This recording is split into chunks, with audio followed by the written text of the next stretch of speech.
I walked into my backyard through the sliding glass door at 11 on a Tuesday morning and heard voices coming from my detached pool house, which seemed odd considering I lived alone and had told nobody they could use my property.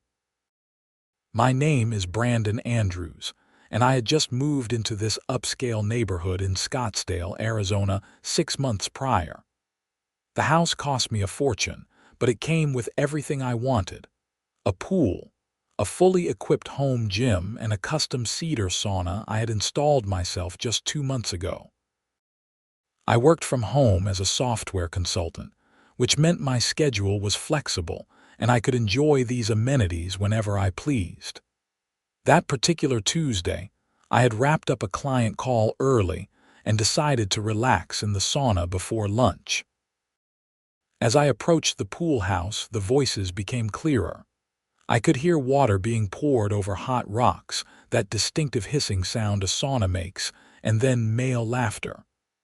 My heart started racing. Someone was in my sauna. Multiple someones, actually. I pushed open the pool house door and walked past the changing area to the sauna entrance. Through the foggy glass door, I could make out 2 figures sitting inside, steam billowing around them. Without knocking, I pulled the door open. "What the hell?" I said, staring at 2 middle-aged men wrapped in towels, sitting on my custom benches like they owned the place. The older of the 2, a guy with silver hair and an impressive gut, looked at me with more annoyance than surprise. "Excuse me, we're in the middle of a session here. Do you mind?" Do I mind? I felt my face getting hot, and not from the sauna heat.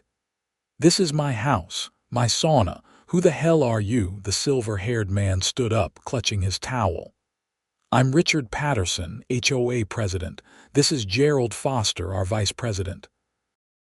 And I think you need to check your attitude, son." "My attitude? You broke into my property."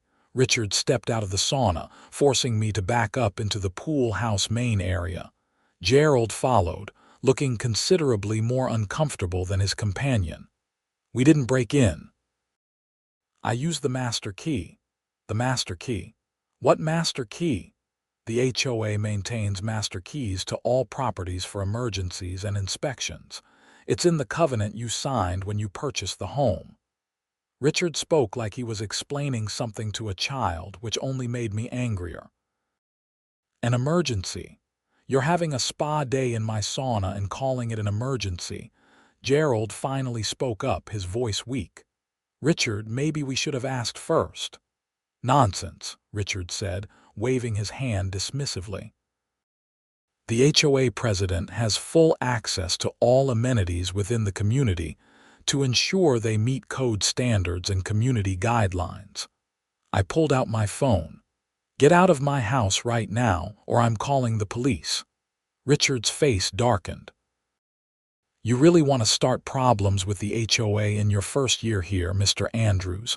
I can make your life very difficult indeed."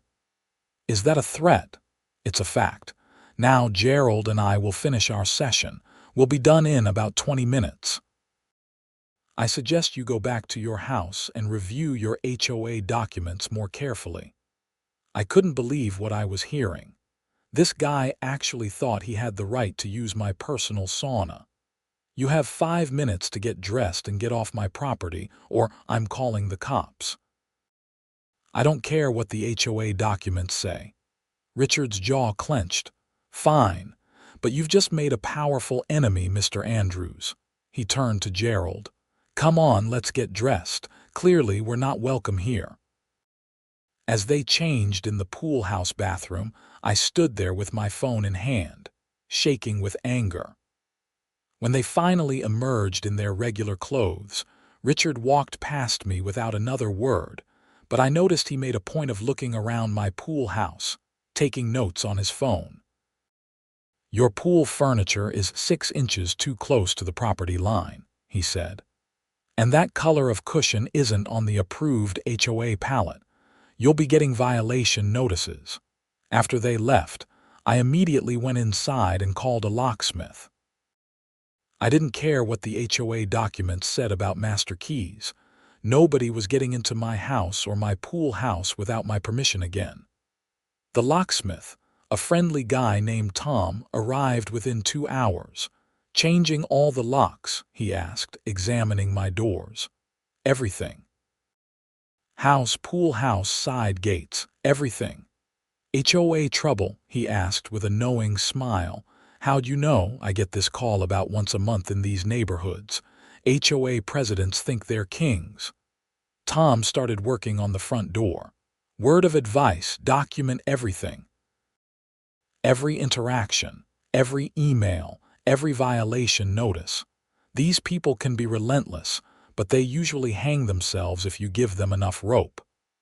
I took his advice seriously. That afternoon, I wrote down everything that had happened, including exact quotes as best as I could remember them. I took photos of my sauna, my pool area, everything. Then I started reading through my HOA documents carefully. It took me 3 hours to get through all the paperwork. The covenant was 80 pages long, filled with legal jargon and ridiculous restrictions. No vehicles parked on streets overnight. No basketball hoops visible from the street. Grass had to be maintained between 2 and 3 inches in height. Mailboxes had to be from an approved vendor. The list went on and on. I finally found the section about HOA access. It stated that the HOA board could conduct inspections with 48 hours written notice and could enter properties in cases of genuine emergency like fire, flood, or threats to community safety. Nowhere did it say the president could use homeowner amenities for personal recreation. The next morning, I received an email from Richard Patterson with the subject line, Violation Notice 847 Desert Vista Drive. My address. The email detailed 5 violations: pool furniture placement, unapproved cushion colors, a small garden gnome my girlfriend had bought that wasn't on the approved decorations list, my trash cans being visible from the street even though it was trash day, and something called hostile behavior toward HOA board members during a routine inspection. Each violation carried a $50 fine, $250 total, due within 30 days or they'd start adding late fees. I called my girlfriend, Claire Lawson, who lived across town. "You're not going to believe this." "What happened?" she asked. I explained the whole situation, from finding Richard in my sauna to the violation notices. She listened without interrupting, which I appreciated because I needed to vent. "Brandon, you need a lawyer," she said when I finished. "Like yesterday, this guy sounds unhinged for HOA violations. Isn't that overkill? For breaking into your house and using your sauna, then retaliating when you caught him? No, that's not overkill. That's called covering your ass." She was right, of course.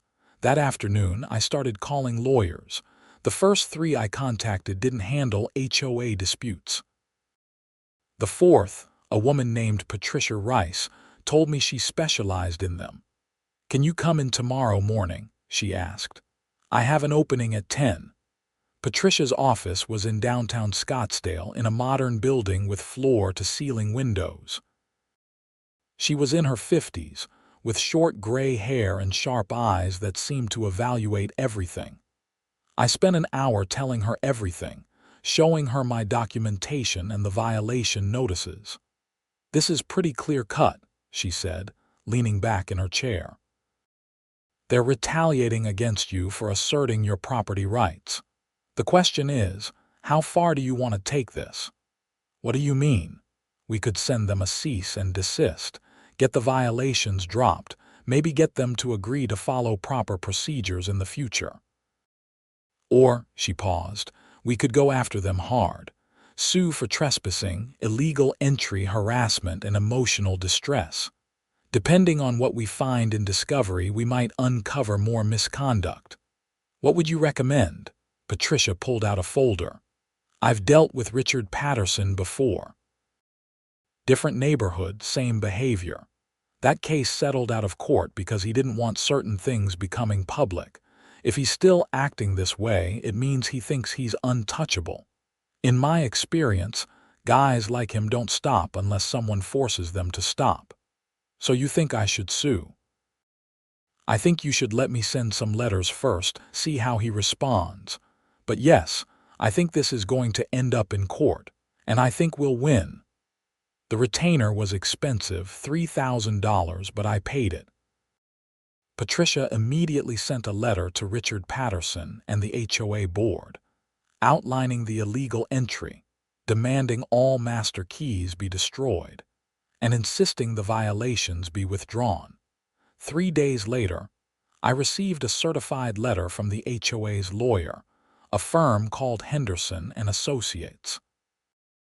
They claimed Richard had acted within his authority, the violations were legitimate, and if I didn't pay within 14 days, they'd place a lien on my house. They're doubling down, Patricia said when I called her. Perfect. Let's file suit. The lawsuit, filed in Maricopa County Superior Court, named Richard Patterson personally and the HOA as defendants. We sued for trespassing, illegal entry, harassment, violation of privacy, and punitive damages. We asked for $50,000, attorney fees, and an injunction preventing Richard from coming within 100 feet of my property. The day after the lawsuit was filed, my phone started ringing. The first call came from Gerald Foster, the vice president who'd been in my sauna with Richard. Mr. Andrews, this is Gerald Foster. Listen, I think we can work this out without lawyers getting involved. Too late for that, Gerald. You were there. You were in my sauna without permission. I know, and I'm sorry about that. Richard told me you'd given permission. He said you'd agreed to let board members test out the sauna to make sure it met safety codes. That was interesting. He lied to you. I'm starting to realize that. Look, I'm going to vote to settle this. I don't think the HOA should be fighting you on this. The next call came from a woman named Deborah, who identified herself as a board member.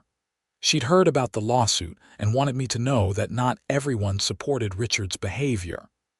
Then came a call from my neighbor, Steve, who'd lived in the community for 5 years.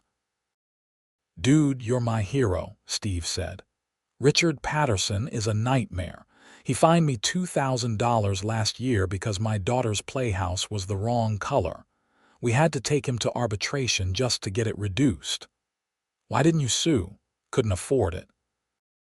But man, I'll testify for you if you need it. I've got stories. That evening, Claire came over with Thai food and wine. We ate on my back patio, the same patio Richard Patterson had said violated HOA rules. How are you holding up? She asked. Honestly, I'm angry. I bought this house because I wanted peace and privacy. Now I'm in a lawsuit because some power-hungry jerk thinks he can use my stuff whenever he wants. It's going to work out. You've got documentation, you've got witnesses, and you've got a good lawyer. Patricia thinks they'll try to settle before it goes to trial. Will you settle? I thought about that.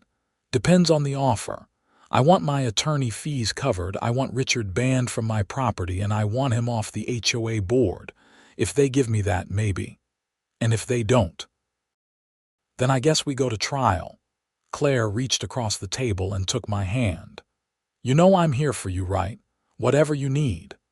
Over the next few weeks, the situation escalated in ways I hadn't anticipated. First, Richard started posting on the neighborhood Facebook group, making vague statements about difficult homeowners and people who think they're above the rules. He never named me specifically, but everyone knew who he meant, especially after the lawsuit became neighborhood gossip. Then the violation notices increased. I got cited for having my garbage can lid open slightly on a Tuesday afternoon. My garage door was up for 3 hours on a Saturday while I organized some boxes, and I got cited for excessive visible storage. A bird feeder Claire had hung from a tree was apparently 6 inches too tall according to HOA regulations I'd never heard of. Each violation came with a $50 fine. Patricia told me to document everything but not to pay any of them. "They're building our harassment case for us," she said. The discovery phase of the lawsuit revealed some fascinating information. Patricia's paralegal, a detail-oriented woman named Susan, dug into the HOA's financial records and found several concerning patterns. "Look at this," Patricia said, spreading documents across her conference table during one of our meetings. "For the past 3 years, Richard Patterson has been billing the HOA for inspections and maintenance reviews at a rate of $100 per hour. Some months he's claiming 40 hours of work. 40 hours. For what, exactly? And look where these inspections are happening." She pointed to addresses. "These are the houses with the nicest amenities: home theaters, wine cellars, pool houses with saunas." He's been using his master key to access these properties and billing the HOA for the privilege.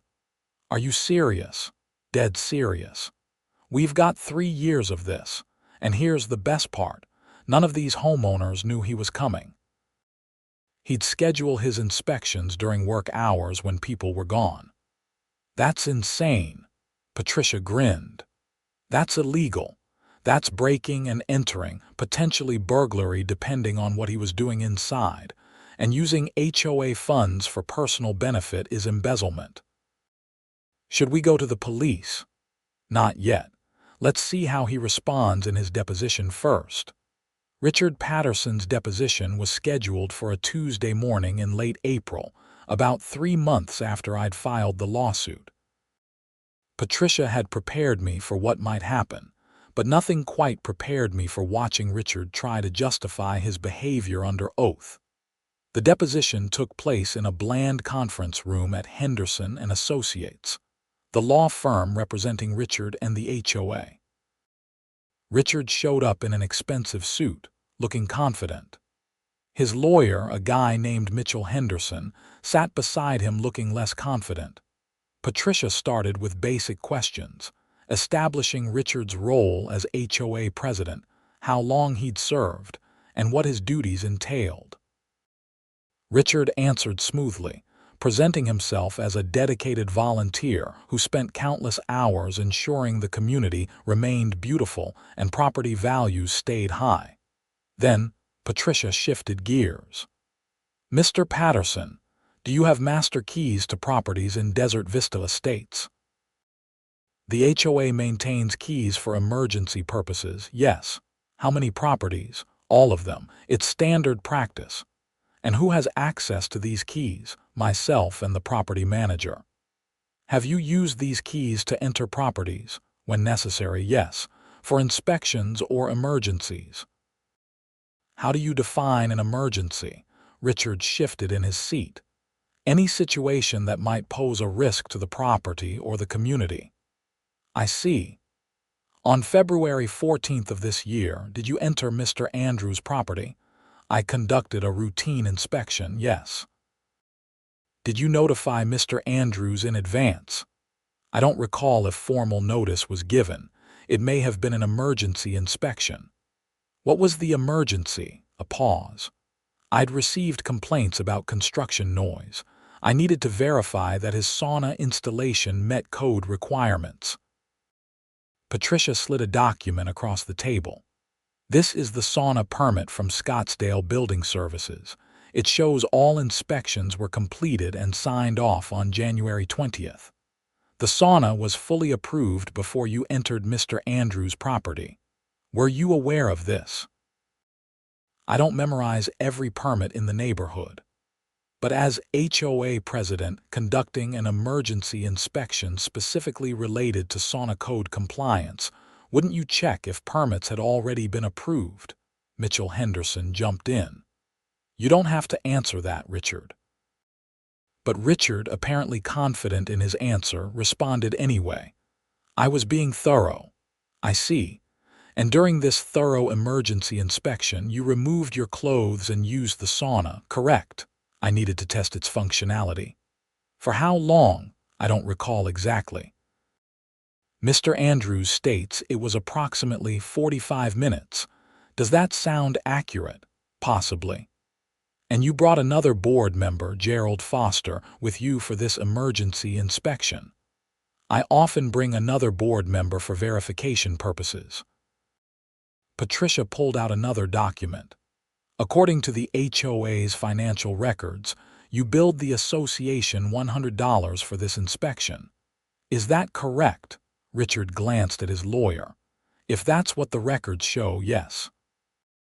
So you were paid $100 to use a homeowner's sauna without permission during what you've described as an emergency inspection of an already permitted and approved installation.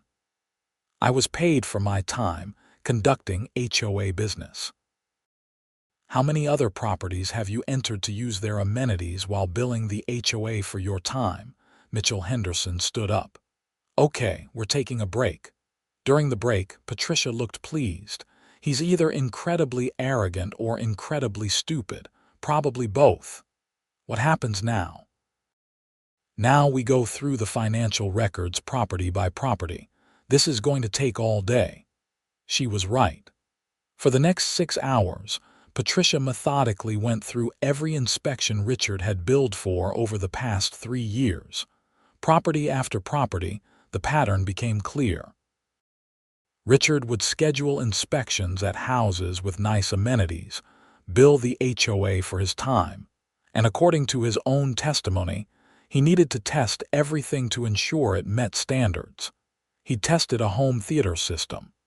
He tested a wine cellar by sampling wines. He tested a basketball court by playing a game with Gerald. He tested swimming pools, hot tubs, outdoor kitchens, and apparently, he tested a golf simulator for 3 hours to make sure it was properly installed. By the time the deposition ended, Richard looked exhausted and Mitchell Henderson looked like he wanted to be anywhere else. Patricia looked like a cat that had caught a very fat mouse. That went well, she said as we walked to our cars. You think the HOA will settle now?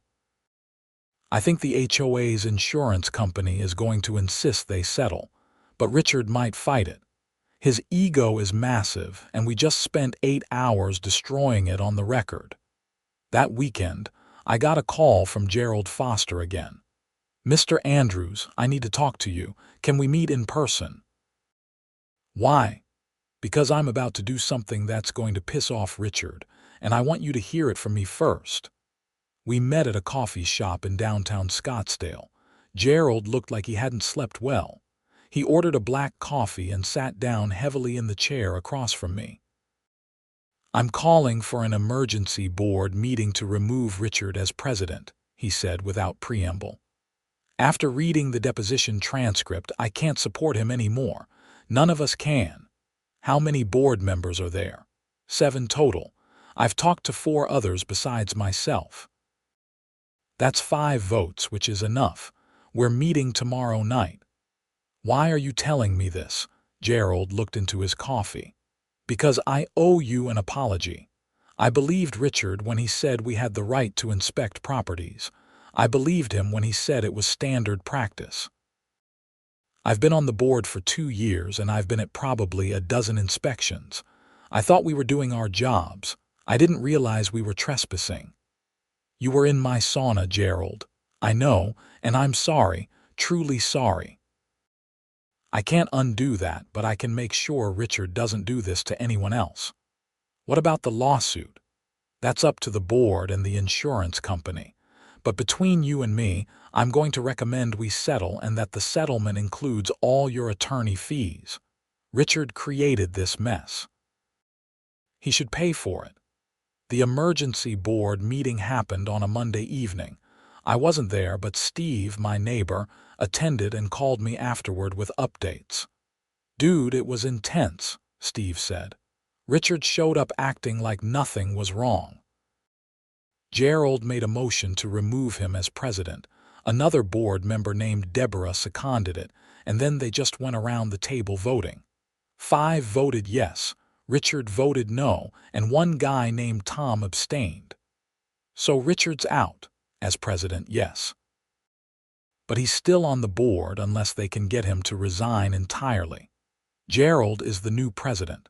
They also voted to destroy all master keys and change every lock in the neighborhood at HOA expense, and they voted to authorize settlement discussions with your lawyer. That's good news. It gets better. Deborah made a motion to launch a formal investigation into Richard's use of HOA funds. That passed 6-1, with Richard being the only no vote. They're hiring a forensic accountant. 2 weeks later, Patricia called me with news. They've made a settlement offer. Want to hear it? Absolutely. They'll pay $75,000 total. $50,000 goes to you. $25,000 covers my fees and costs. Richard Patterson is banned from your property permanently and will resign from the board. The HOA will issue a formal apology and expunge all violations against you, and they'll pay for you to install a security system with cameras covering all entrances to your property. What about the other homeowners he trespassed on? That's not part of your case, but the HOA's insurance company is reaching out to everyone. I expect there will be a class action settlement. And what about criminal charges? Patricia hesitated. That's your call. We have enough evidence to file a police report, but prosecution for trespassing is tricky. It's usually a misdemeanor and DAs don't always pursue it aggressively. But he committed fraud, right? Using HOA money for personal use. That's stronger. The forensic accountant might find enough for embezzlement charges, but that would come from the HOA filing a criminal complaint, not you. I thought about it. Part of me wanted to see Richard in handcuffs, but another part just wanted this to be over. What do you recommend? Take the settlement. It's a good offer. The criminal stuff might happen anyway, depending on what the accountant finds, but you'll have your money and your peace. Sometimes that's the best revenge. I agreed to the settlement.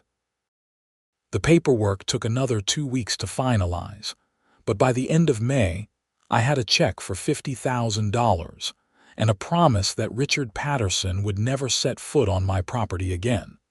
But the story didn't end there. In early June, Claire and I were having dinner on my patio when I noticed unusual activity at Richard's house, which was on the other side of the neighborhood. There were police cars in his driveway. I called Steve. Do you know what's going on at Richard Patterson's house? Oh man, you haven't heard.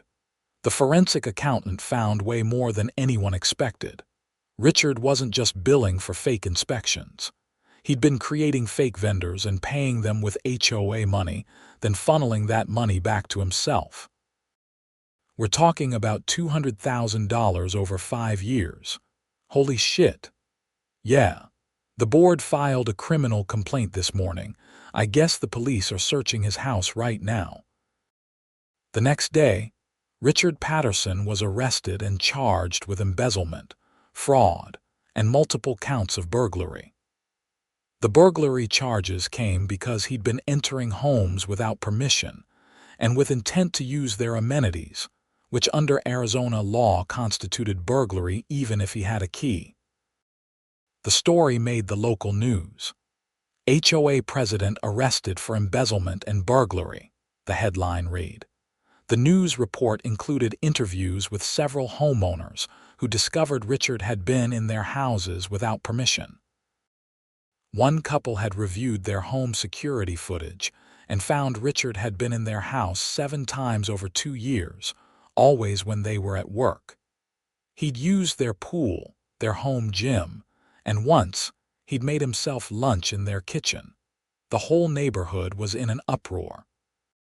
Gerald Foster, now the official HOA president, sent a letter to all homeowners apologizing for Richard's conduct and outlining new policies to prevent similar abuses. The HOA hired a property management company to handle all administrative functions, eliminating the need for board members to have any access to homes. The new rules required written notice for any inspection, presence of the homeowner or their representative, and video recording of all official HOA business conducted on private property. Claire and I watched the news coverage together that evening. "How do you feel?" she asked. "Honestly." "Vindicated, but also kind of sad. This is a nice neighborhood. Richard's behavior has tainted everything. People will move on, and at least now everyone knows you weren't the problem." She was right. Over the following weeks, several neighbors who'd been cool to me during the lawsuit drama reached out to apologize. They believed Richard's narrative that I was a difficult homeowner making trouble. Now, they understood I'd been the victim of harassment and retaliation. The trial for Richard's criminal charges was scheduled for October, but in September, his lawyer worked out a plea deal. Richard pleaded guilty to 1 count of embezzlement and 3 counts of trespassing. The burglary charges were dropped as part of the deal. He was sentenced to 2 years in prison, 3 years of probation, and ordered to pay restitution to the HOA and individual homeowners. As part of the restitution, Richard had to pay back the $25,000 the HOA's insurance company had covered for my attorney fees. He also had to pay damages to 14 other homeowners who'd filed civil suits against him. In total, Richard owed over $300,000, which meant he had to sell his house in the neighborhood and liquidate most of his assets. The final chapter came in November, almost a year after I'd caught Richard in my sauna. The HOA held a community meeting to discuss new leadership and policies. I decided to attend, mostly out of curiosity. Gerald Foster stood at the front of the community center, looking much more comfortable than he had in that coffee shop months ago. "I know this has been a difficult year for our community," he began. "We've had to confront some hard truths about how our HOA was being run. But I think we've come through it stronger and with better systems in place."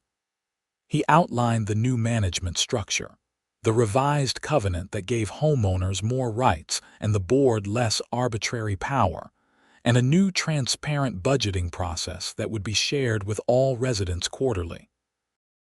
Then he said something that surprised me. "I also want to publicly acknowledge Brandon Andrews. Brandon, I know you're here. Thank you for standing up for your rights and for exposing a situation that needed to be addressed. A lot of us owe you an apology, and I hope this new HOA will earn your trust and the trust of everyone in this community." People turned to look at me. A few started clapping. Then more joined in. It was awkward and unexpected, but also kind of nice. Claire, sitting next to me, squeezed my hand. After the meeting, several people came up to talk to me. Deborah, the board member who'd supported Gerald's motion to remove Richard, shook my hand. "Thank you for not backing down," she said.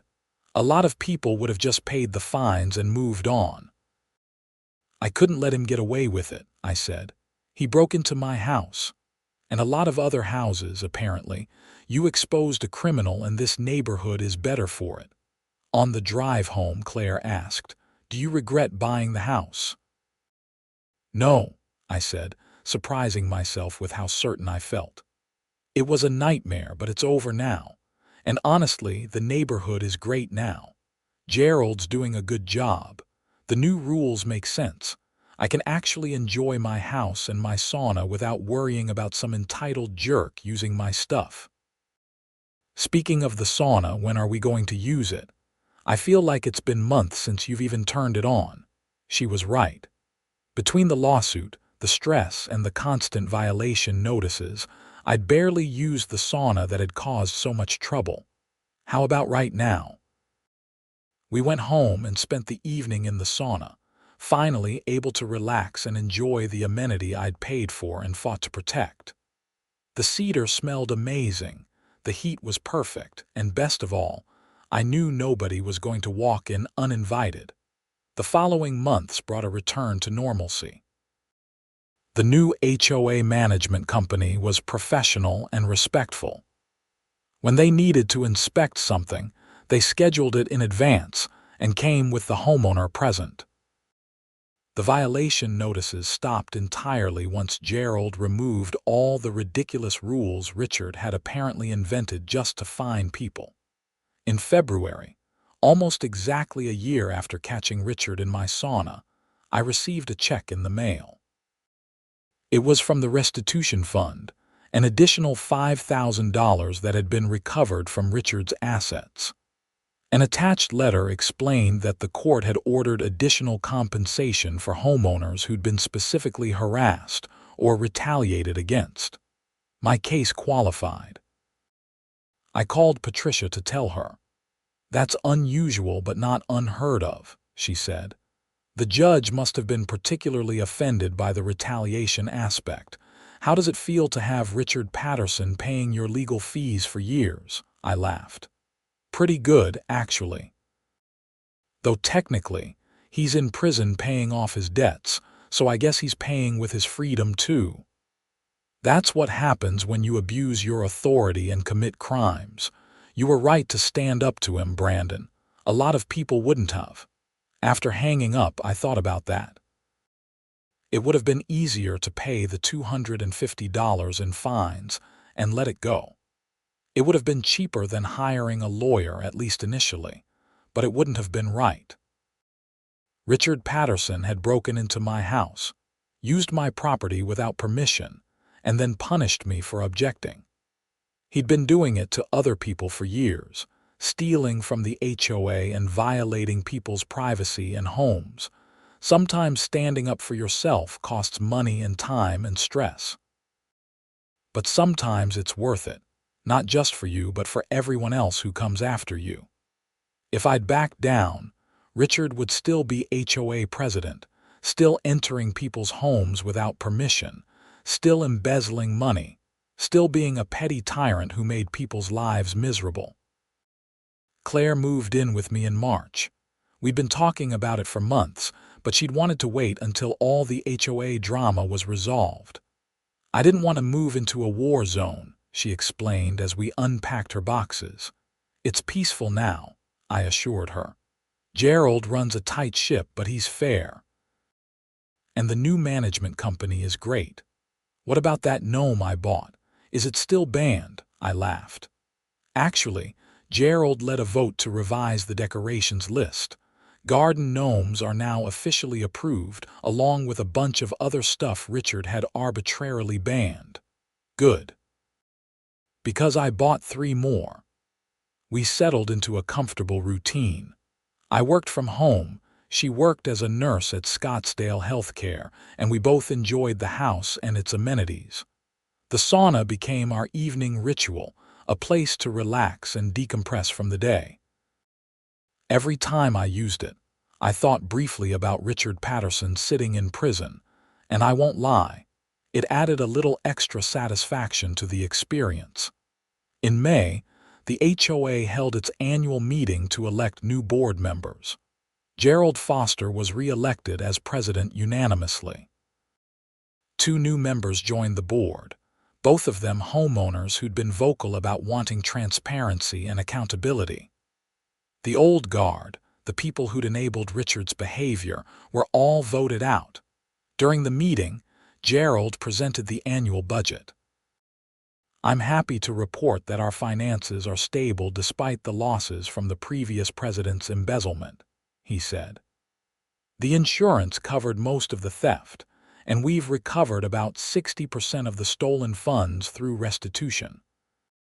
We've also reduced our operating costs by 20% by eliminating unnecessary expenditures and renegotiating vendor contracts." Someone raised their hand. "What were the unnecessary expenditures?"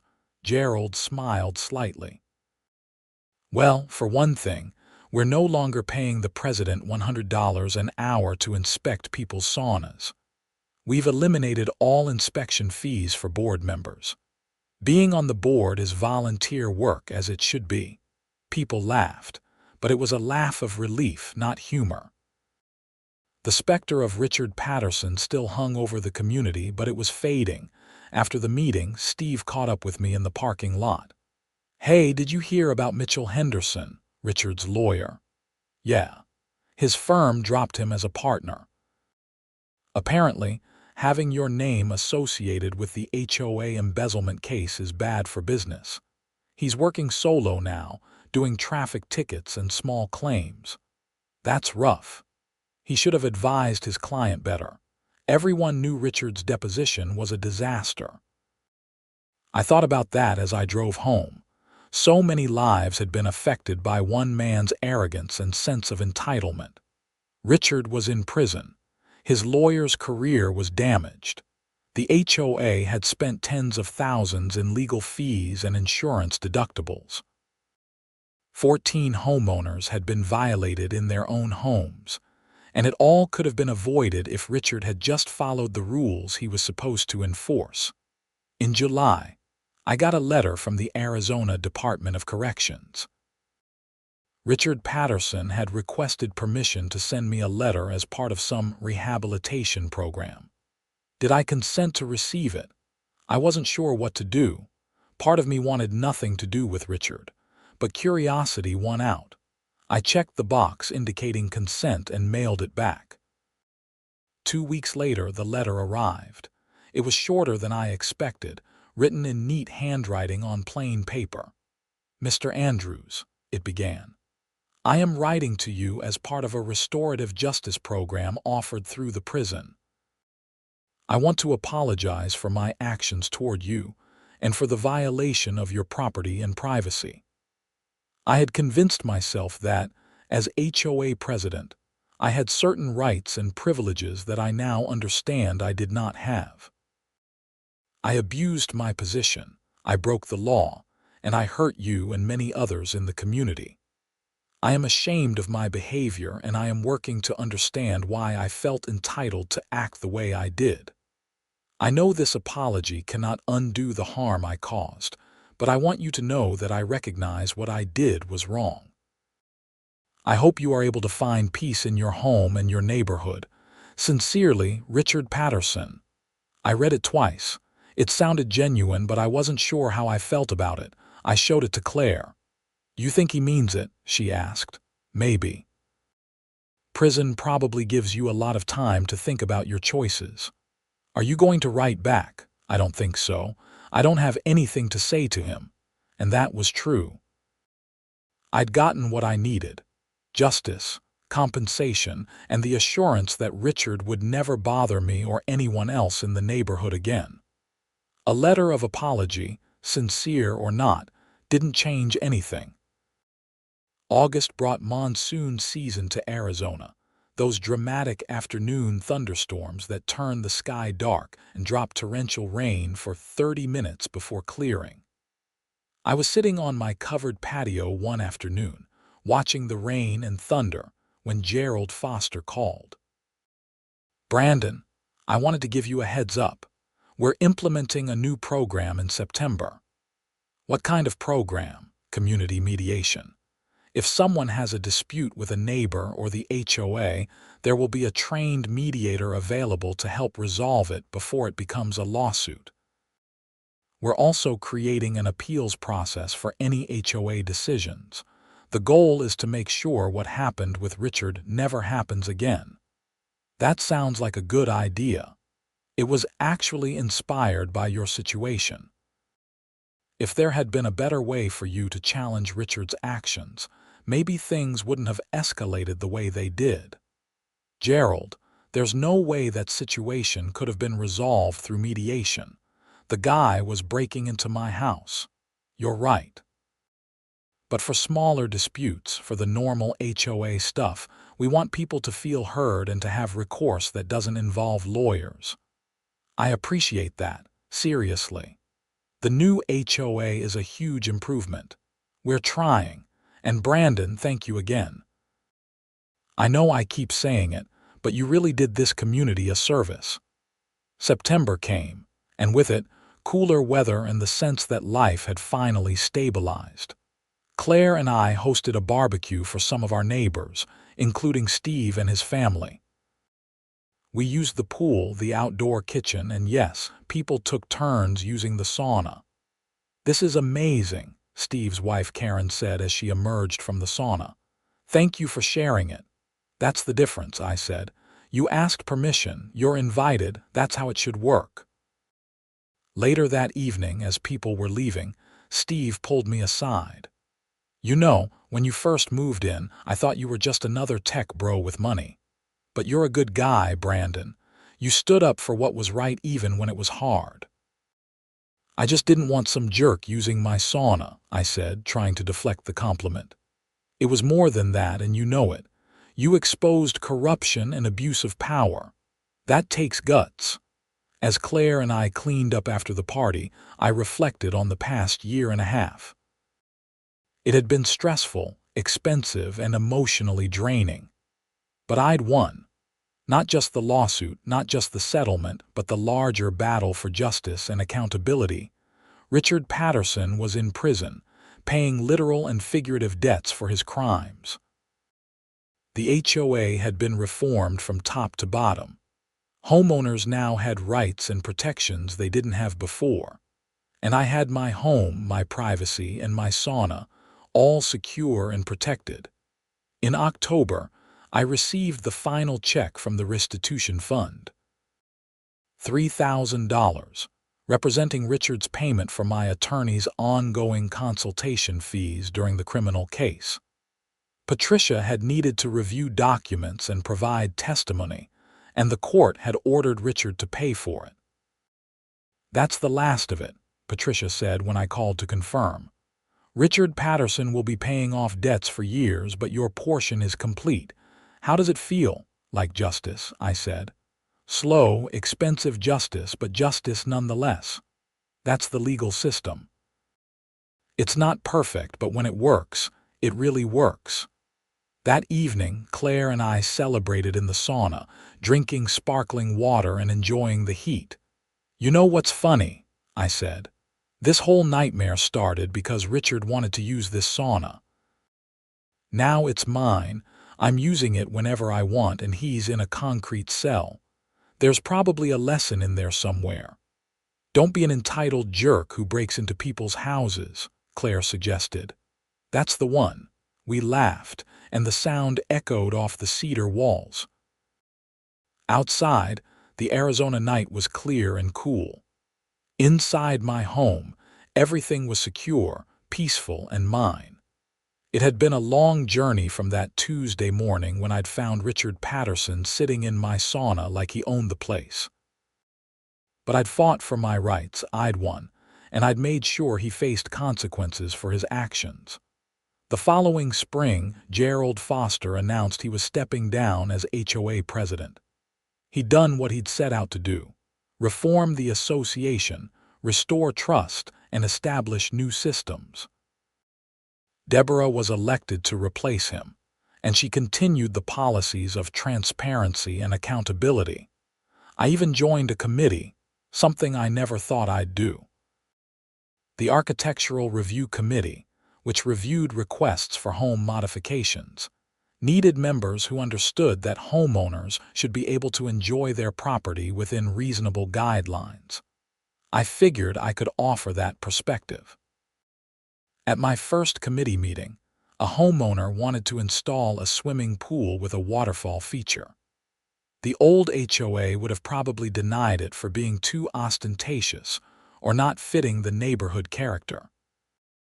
We approved it with the simple requirement that it meet local building codes and not create noise after 10 p.m. "That was easy," I said after the meeting. Deborah smiled. "That's how it should be. People own their homes. We're here to maintain community standards, not control people's lives." It was a radical change from the Richard Patterson era, and it made the neighborhood a better place to live. Property values actually increased after the scandal, partly because the local news coverage brought attention to the reforms, and people wanted to live in a community with strong accountability measures. By the second anniversary of finding Richard in my sauna, the whole incident had become neighborhood legend. New homeowners would hear the story and express disbelief. The HOA president really broke into your house to use your sauna. He had a master key, I'd explain. And an ego the size of Texas. Bad combination. Whatever happened to him? Prison, bankruptcy, and a permanent reputation as the worst HOA president in Arizona history. People would laugh, but then they'd get serious. Thank you for fighting back. A lot of people would have just let it go. And maybe that was the real point of the whole ordeal. Standing up to bullies and abusers of power isn't easy. It costs time and money and stress. But if nobody stands up, the bullies win. They keep abusing their power, keep hurting people, keep getting away with it. I never set out to be a neighborhood hero or to reform an HOA. I just wanted to enjoy my home and my sauna in peace. But when Richard Patterson violated that basic right, I had a choice: accept it or fight back. I chose to fight, and in fighting for myself, I ended up fighting for everyone else who'd been victimized by his abuse of power. The legal fees Richard ended up paying covered not just my attorneys, but also the costs of investigation, depositions, and expert witnesses. In total, he paid over $30,000 for my legal representation. Add in the settlement money, the restitution, and the various penalties, and Richard's decision to use my sauna that Tuesday morning ended up costing him everything: his position, his freedom, his assets, and his reputation. Meanwhile, I got exactly what I wanted: a peaceful home, a functioning HOA, and the satisfaction of knowing that justice had been served. Every time I turned on my sauna, I was reminded that standing up for your rights matters, that fighting corruption and abuse is worth the effort, and that sometimes the bad guys really do lose. Claire and I got engaged that Christmas. I proposed in the sauna, which she thought was both romantic and hilarious. Only you would propose in the place that caused a year-long legal battle, she said through happy tears. It's our sauna now, I said, and it's got a good story. The best story. We're definitely telling our grandkids about the time you took down a corrupt HOA president because he used your sauna. We're planning a wedding for next fall, and we're staying in the house in Scottsdale. Despite everything that happened, despite the stress and the conflict and the drama, this is home. The neighborhood is great, the people are friendly, and the HOA actually functions the way it's supposed to. Maintaining common areas, enforcing reasonable rules, and staying out of people's personal business. Richard Patterson is scheduled for release next year.